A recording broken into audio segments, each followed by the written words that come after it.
Well, hello there, and welcome to our very first video on the topic of molecular genetics. Nowadays, scientists are able to do some pretty crazy things, like making mice that glow in the dark. Yeah, it sounds crazy, but they're able to do that by taking a gene for this protein called green fluorescing protein, which is normally found in jellyfish, and transferring it into mice embryos. And then you get the mouse version of Green Lantern. Sounds crazy? Well, it's possible now. That's because of the field of molecular genetics and our knowledge of DNA. So in this first video, we're just going to explore what DNA is and what's its structure and what its function is. So the discovery of DNA began with this German scientist in 1869, and he was very interested in studying people's bandages. Yeah, old bandages with pus and blood, and yeah, you get it. So he was looking at it and he was trying to look for some protein, but he ended up finding a different substance. He found that white blood cells, the nucleus of white blood cells, contain a substance which later on became called DNA, or deoxyribonucleic acid. So we've already heard about DNA before in our previous chapters. Right, back in the topic on cells, we saw how cells have a nucleus, and in the nucleus you have chromatin, and chromatin is made out of DNA and protein. But what exactly is DNA, and what is its structure, and what does it do? Well, let's find out in this video. And you can also refer to these textbook pages for help. So just to recap, we've learned before that the nucleus contains chromatin threads, and these threads will condense together to form chromosomes in cell division.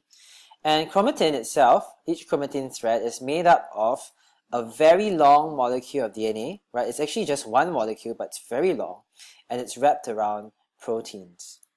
So what exactly is this very long molecule of DNA? Well, DNA stands for deoxyribonucleic acid, and it is a molecule that is able to carry genetic information. Now, along this very long molecule of DNA, there are segments of DNA which control certain traits or are used to produce proteins. Now, those segments of DNA are called genes. So over here, I've labeled this segment of DNA as a gene 1, and maybe it's here to determine your hair color. And over here, I've labeled another segment called gene 2, and maybe that helps to control the production of hemoglobin. So along each molecule of DNA, right, there can be multiple genes, there can be many genes. Alright, so we've seen that DNA is called deoxyribonucleic acid. Now, what exactly is its structure? What is it made up of? Well, it turns out DNA is made up of basic units called nucleotides. So in order to understand the structure of DNA, we first need to talk about nucleotides.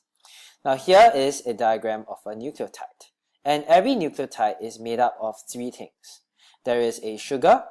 So here, you can see that the sugar is represented by a 5-sided ring. It's actually a carbon ring, right? For those of you all interested in the chemistry, it's a carbon ring, a 5-carbon ring. And it's connected to a phosphate group. And it's also connected to what we call a base. And this base contains the element nitrogen inside. So you put a sugar. In the case of DNA, this sugar is called deoxyribose. So you put a sugar together with a phosphate, together with a base. This entire thing is called a nucleotide, one nucleotide. Now, there are 4 different types of bases. Okay, and this is something that you've learned. Okay, represent them with 4 letters. There's adenine, which we represent with A, thymine, which we represent with T, guanine, which we represent with G, and cytosine, which we represent with C. You might want to take a moment to just remember these bases. So as a result, there are actually 4 different types of nucleotides. Right, we have the adenine nucleotide. So this is a nucleotide where the base is adenine. We have thymine nucleotide. It's a nucleotide where the base is thymine. Guanine nucleotide, where the base is guanine. And cytosine nucleotide, where the base is cytosine. So nucleotides are the basic unit of DNA. But how are these nucleotides put together to form DNA? Well, the first thing is that the nucleotides can be joined together to form long chains called polynucleotides. So over here, you see 5 nucleotides I can join those together with chemical bonds. Now, if you're interested, this chemical bond is actually a covalent bond. So it's very, very strong. So this entire chain is called a polynucleotide. Now the sequence of nucleotides can vary. So you can form different chains with different sequences. So in this diagram, you see the sequence A, C, G, T, T. But I can actually form another polynucleotide with an entirely different sequence. And that's really important because it is this sequence of nucleotides that helps us come up with different kinds of genes. So different genes will have different sequences of nucleotides, and that sequence actually has a certain message to tell the body to produce a certain protein or to produce a certain trait. And different genes have different sequences. Okay, so we know that DNA is made up of nucleotides, and we know that nucleotides can be joined together to form long chains called polynucleotides. But we still don't know what DNA looks like. And it took the effort of many scientists to untangle and to figure out the structure of DNA. For example, this guy called Chargaff, he found this very interesting observation, that in any DNA, the number of adenine, A's, was always the same as the number of thymines, T. And similarly, the number of cytosines, C, was always equal to the number of guanines, G. So this led him to, this interesting observation made him think a bit about, what does that mean for the structure of DNA? But he himself wasn't the one to figure it out. So next, along comes this woman called Rosalind Franklin, and she decided that she would try firing X-rays at DNA to obtain images. So she obtains an image like this, and from there she's able to hypothesize and to guess that DNA is actually made up of two chains of nucleotides, right? Not just one, but two chains, and that somehow that they are put together to look like a spiral staircase. So I have all these clues, right, from Chargaff, from Franklin, and it was the two famous men who eventually put all the clues together to come up with the structure of DNA as we know it today, was James Watson and Francis Crick. And you see them here in action with their model of DNA. So our current understanding of DNA today and its structure, we owe it to all these famous scientists in the past. So let's look now at what was the structure of DNA which they came up with.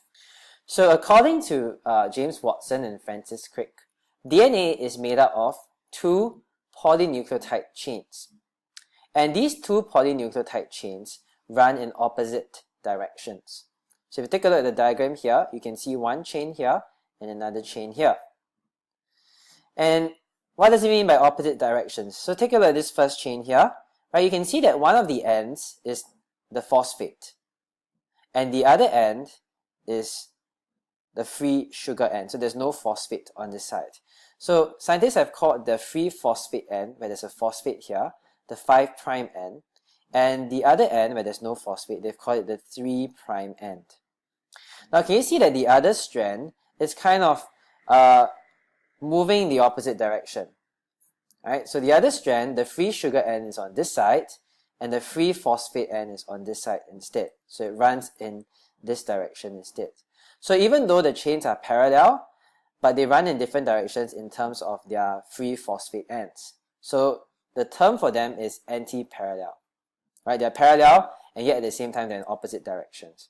So DNA is made up of two anti-parallel polynucleotide chains. So as a result, what we get is actually two sugar phosphate backbones with the bases stacked in between. Right? So you can see the sugar phosphate backbone here, right? It's made up of alternating sugar phosphates, right? Sugar, phosphate, sugar, phosphate, sugar, phosphate, sugar, phosphate. So we call this the sugar phosphate backbone. There's another sugar phosphate backbone here, and in between the backbones, we have the bases stacked. Finally, the two chains are held together by hydrogen bonds between the bases, the complementary bases. I'll get to this word complementary in a while. But if you take a look at the diagram here, there are actually hydrogen bonds between adenine and thymine. So there's a bond between these two bases. There's also hydrogen bonds between guanine and cytosine over here. So take note that hydrogen bonds are not covalent bonds. If you want to know what hydrogen bonds are, you can ask Mr. Yap, your chemistry teacher. Right, so hydrogen bonds holds the two polynucleotide chains together. So just now I mentioned something called complementary bases. Well, it's found, or Francis and Crick found, that bases pair according to the rules of complementary base pairing. What does that mean? It means that adenine always pairs with thymine, always bonds with thymine, and they are complementary. Cytosine always bonds with guanine. They are complementary. So you'll never find adenine paired with cytosine. Adenine is always paired with thymine, and guanine is always paired with cytosine. Now, an interesting result of this is that in any DNA molecule that is double-stranded, right, there's two strands of DNA, in any DNA molecule, the number of adenines will always be equal to the number of thymines, and the number of guanines will always be equal to the number of cytosines. That's just like what Chargaff first found out, right? So this model explains Chargaff's findings. Okay, so just a quick check question. I want you to try it by yourself. If adenine forms 35% of the bases in a DNA molecule, then what percentage of bases will be guanine? Try it for yourself first, and then pause the video and then play again once you've tried. Okay, so here's the answer.